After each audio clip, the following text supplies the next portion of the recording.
పురము నందు ఆ పశుశాలలోన పుట్టినాడమ్మా. ఆ వార్త తెలియగానే గొర్రెలను విడచి పరుగు పరుగున పాకలు చేరామే. మరియ గర్భమందు బెత్లెహేము పురము నందు ఆ పశుశాలలోన పుట్టినాడమ్మా.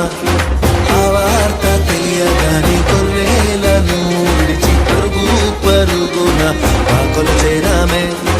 మనసారా మొక్కినాము, మది నిండా కొలచినాము.